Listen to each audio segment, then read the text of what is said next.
Oh.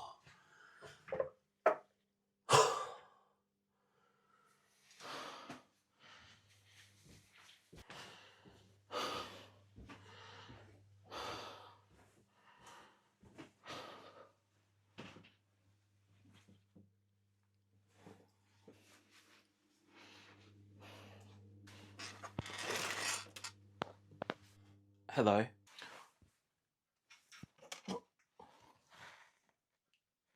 Nath. No, you awake? Sorry, I just never thought that you. I mean, they told me, they said that you'd never wake up again, and now you're. It's a miracle. Who are you? You don't remember me, do you? What? Oh no, I don't know who you are. I just remember Liverpool beating Tottenham to win number 20, the Premier League title, and Luis Diaz, Gakpo, and Salah were the goal scorers. Salah, the Egyptian king, our greatest player in the Premier League era. And then after that, nothing. I don't remember anything. And why have I got this shirt on as well? Where did this come from? So much has happened. Cup of tea? Yeah, thanks. Go and take a seat in the living room. You're gonna need it. Gonna need it. Okay? I'll see you in a minute.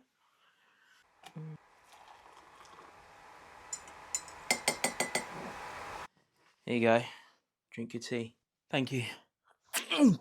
Bloody hell. It's hot. Drinks from a kettle are usually quite hot.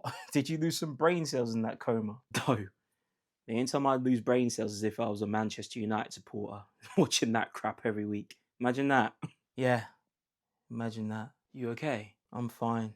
Drink your tea. Something's up with you. Is it me? What is it? Liverpool Football Club have been through a lot in the past 7 months. Well, let's start from winning the title then. After beating Tottenham to win number 20, we lost against Chelsea, drew with Arsenal, lost against Brighton, drew with Crystal Palace. So we won the Premier League and we didn't win another game after that. Well, Arne Slot flew out to Ibiza Rocks and he was literally partying with the DJs and everyone. That's my manager. That's a good sign for the future of the club, right? Someone down to earth like that. So the transfer window was next, right? Yes, it was. And before you tell me, I already know. Sell to buy, FSG window. I mean, how the hell are we supposed to compete and stay at the top if all we ever do is if all we do is underspend? My head. Ooh. Keep drinking your tea. Then look at the years coming up. We will end up finishing what, 4th, 5th, 6th if we don't build for the future. Just stop. Calm down, would you? Jesus. Sorry, I just got carried away, didn't I? Sorry. On the 20th of June, we signed Florian Wirtz. What? Hold on a minute. Florian Wirtz? As in Bayer Leverkusen? Yes. How the hell did we get him to Liverpool? How much? 120 million total package. You have got to be having a laugh. FSG spent that much money. You haven't heard anything yet. 6 days later, we signed Milos Kerkez from Bournemouth, the left back. Wow, it's like FSG have got their heads screwed on finally. Like, we need a replacement for Robertson. We get one. Then, what's the matter? Then on the 3rd of July, something happened. Okay.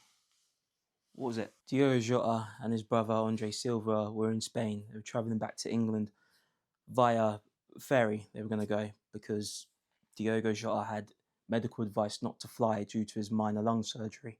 But there was a crash. A crash that Diogo Jota and Andre Silva didn't survive. What? I remember coming in, I can't remember where I was shopping or something, and I got in and I read my phone, getting messages in the group saying Liverpool player Diogo Jota, 28, dead. What? You know, I thought it was like some kind of joke because there's no way that could have happened. So I searched his name on my phone, Google, and everywhere. It was true. He just got married. He's got a family, young kids, wife, parents.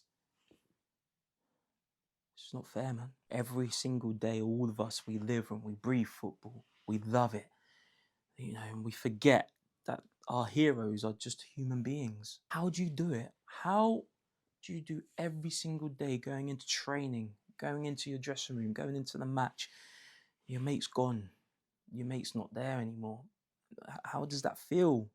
You know, there's no timeline on grief, is there? There's no right way or wrong way to grieve. There's no rules on grief. I'm grieving still today. At times it hits me with a tidal wave, the grief that I feel for my mum still. It's coming up 4 years.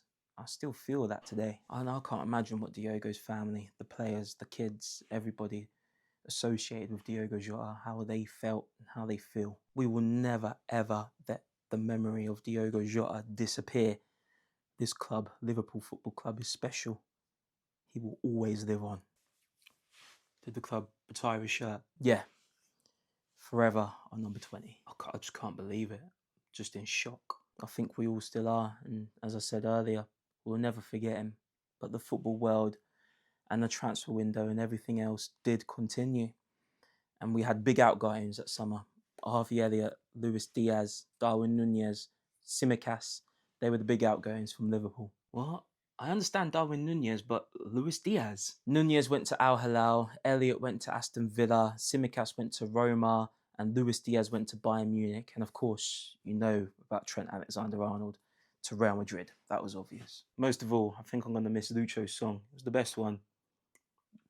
So, we used to sell to buy. We sold quite a few players, so who did we buy? Well, there was a massive transfer saga going on over the summer, and there was little rumours splattering about that Alexander Isak wanted to leave Newcastle to join Liverpool, which would probably never happen as we spent 120 million on Florian Wirtz. Well, Liverpool actually had the money to buy him. Newcastle just had to find a replacement. Now, we went in and said, if you don't sell us Alexander Isak, we'll take Ekitike instead. So kind of a power play. You can say that. Isak is kind of a dream player, isn't he? Any team in the world would love him at the top. Well, we signed a defender, a young defender, Giovanni Leone, and then made one more major signing. Before you tell me who it is, I'm going to get another cup of tea. Do you want one? No. You go ahead. All right.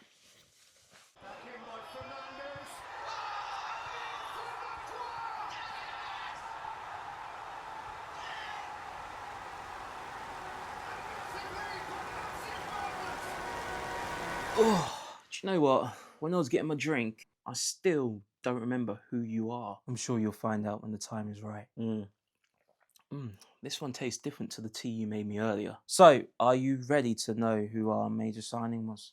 Go on. Alexander Isak is a Liverpool player. We broke the British transfer record twice in one window. Wow, Alexander Isak as well. You know, it's exciting and all, but after what you told me earlier with Jota, it's still so raw. It's so new to me, and it's hard to get excited about anything. I just feel a bit broken inside. I understand. It takes time, of course. We also had Mark Gahey in the door. This sort of transfer window is what you see in like FIFA. Would have been if we signed him. It collapsed at the last minute. But surely after all the signings we made, we were favourites, right? We were.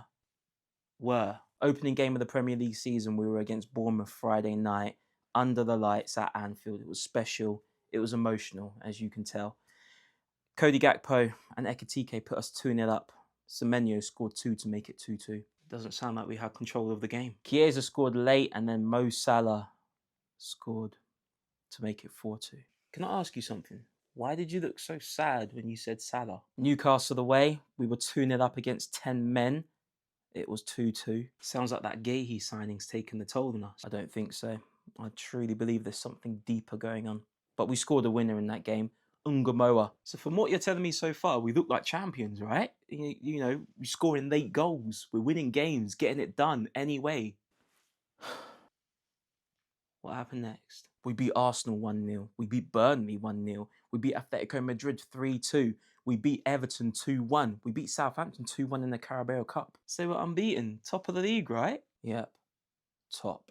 And then we went to Selhurst Park, Crystal Palace, who, I forgot to tell you, beat us in the Community Shield after they won the FA Cup. That's a pre-season trophy. It's fine. That's the sort of things that Arsenal enjoy winning. We lost 2-1 against Crystal Palace. Nketiah, late goal. Come on, you know what it's like at Crystal Palace. We've seen it all there, haven't we? It's not the first time we're losing against them. Then we lost against Galatasaray. Lost in the last minute against Chelsea. Lost against Manchester United at Anfield 2-1. We beat Frankfurt 5-1. Lost 3-2 against Brentford. Lost 3-0 to Crystal Palace in the Carabao Cup. Beat Aston Villa 2-0. Beat Real Madrid 1-0. Wait. Hold on.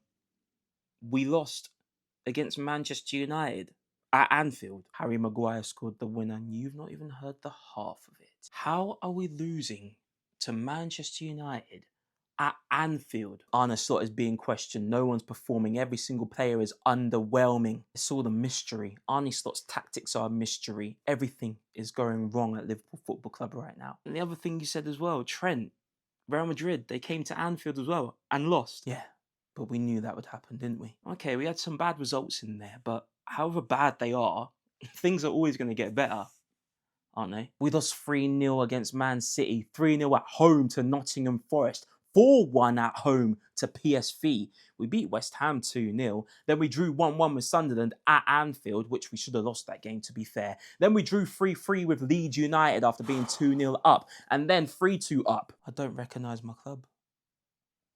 I don't recognise anything about them. Nothing resembles a Liverpool Football Club that we've seen in the past 8 years or so. Nothing.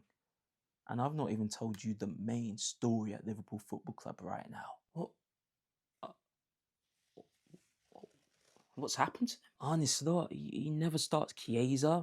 Nobody knows why. We're making stupid mistakes. Our defence is so weak and fragile. The whole team is just so fragile. Isak, he's not scoring. Everyone's losing patience with Arne Slot and the whole team, to be fair. None of our new signings other than Ekatike are up to scratch at the moment. And honestly, I am tired. I'm sick and tired, man. I don't know what's happening with them, but I've had enough. You said earlier that you haven't even told me the main story at Liverpool Football Club right now. The last 7 months have been everything from joy to heartbreak, laughter to tears, happiness to anger, and everything in between. Okay, Mo Salah, his performances this season haven't been great and he's been benched, but whose performances have been great this season? Let's be real. Watch this interview that Mo Salah gave after the Leeds United game. I have done so much for this club. Everybody can see that during the years and especially last season. Sitting on the bench, I don't know why. Seems like a club is throwing me under the bus. That's how I feel it. It's very clear that someone wants me to get all the blame. For I had a good relationship with the manager, and out of the sudden, we don't have any relationship. In my head, I'm going to enjoy that game if I played or not, if I'm in the bench or not, because I don't know what. When you say that about the Brighton game, you mean that possibly it could, be a last game. You consider your future in January, perhaps. Yeah. But didn't Mo do that before to try and get a new contract? It was only in 2025. Like, this can't be real. I can't see it working out. I mean, I hope the Egyptian king stays, but Liverpool Football Club right now are broken. We are completely broken. We're nowhere near the title race either. And I understand Mo Salah's frustrations, but was this the right way to do it? One thing I do know is that we will be back. We will be back. With Liverpool Football Club, of course we will be back. Don't ever forget that. Well, one thing I did forget is you. Who are you? It might shock you, but I'm your dad. Dad? I don't have a dad. I never have. When you fell into your coma on the street, nobody wanted you. Everyone walked past you. Not me. I took you in as one of my own. So it's real. Do you want another cup of tea? Yeah, go on then. I'll make it exactly the way I made it earlier. Just a bit stronger.